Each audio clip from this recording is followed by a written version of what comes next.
এই সন্ধ্যায় ক্লান্তিটা দূর করার জন্য চলে আসলাম চেরির কাছে। কারণ চেরির সৌন্দর্য আমাকে মুগ্ধ করেছে। এত ফুল ফুটেছে চেরি যা আসলে দিনে বলেন রাতেই বলেন সবসময় চেরিকে সুন্দর লাগে। আর এই কারণে আমি সমস্ত দিনের কাজ কমপ্লিট করে রাতের রান্না কমপ্লিট করে চলে আসছি ১ কাপ চা নিয়ে আমার চেরির কাছে। কারণ আমি চাকে যেমন ভালোবাসি, আমি আমার এই শখের বেলকুনিতে এই গাছগুলো আমার তেমন পছন্দ। আমি কিন্তু অনেক অসুস্থ, তারপরও কিন্তু এদের যত্ন আমি ত্রুটি করে রাখি না। আমি কিন্তু আমার সাহেবের আড়ালে এগুলা করি।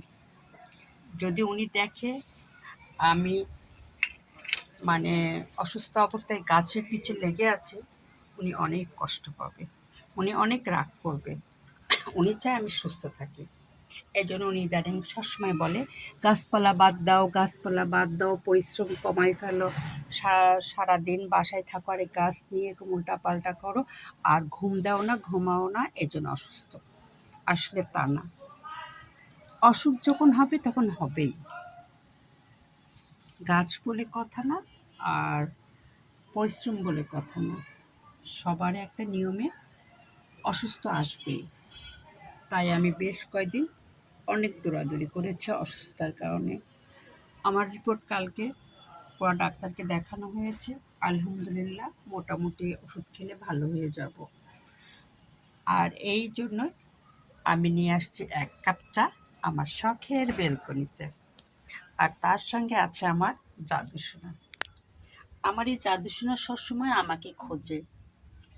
আমি ওর জন্য কোথাও যেতে পারি না। কোথাও গেলে আমার এত টেনশন বাড়ে ওকে নিয়ে, অন্যদের কোনো মাথা ব্যথা নেই আমি কই গেলাম না গেলাম। কিন্তু আমার এই জাদুসোনাটা সারাক্ষণ মাকে খোঁজে। মা গেট থেকে ঘর থেকে বের হলে সে গেটের পেছনে মা মা করে চিল্লাবে, সবাই শুনতে পাবে টাইসনের মা নেই। এখন তো আমার বাচ্চার নামে কেউ আমাকে বলে না, সবাই বলে কি জানেন, টাইসনের মা।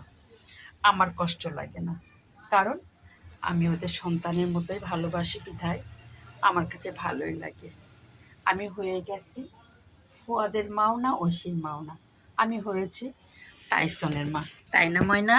হুম, আমার কলিজাটা ৬ বছর ধরে আমার কাছেও আছে। ছেলে মেয়ে ওকে বেশি ভালোবাসে, কিন্তু আমি ওর সম্পূর্ণ পরিচর্যা করি বিধায় আমাকেই ও মেনে নিয়ে এসছে। এবং আমি না থাকলে ওর মাথা খারাপ হয়ে যায়।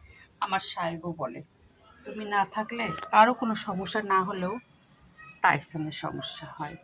ওই যে দরজার পিছনে বসে সে আমাকে ডাকতেই থাকে। আচ্ছা, অনেক কথা বলে ফেললাম। ১ কাপ চা খাব, ক্লান্তি দূর করব। সারাদিনের ক্লান্তি এখন দূর হবে। আজকে আর দিনের বেলায় চা খেতে পারি নাই, আর ইচ্ছে করেও খাই নাই। যেহেতু ডাক্তার বলেছে কিছুটা সাবধানতা অবলম্বন করতে হবে, এজন্য আমি আর চাচ্ছি না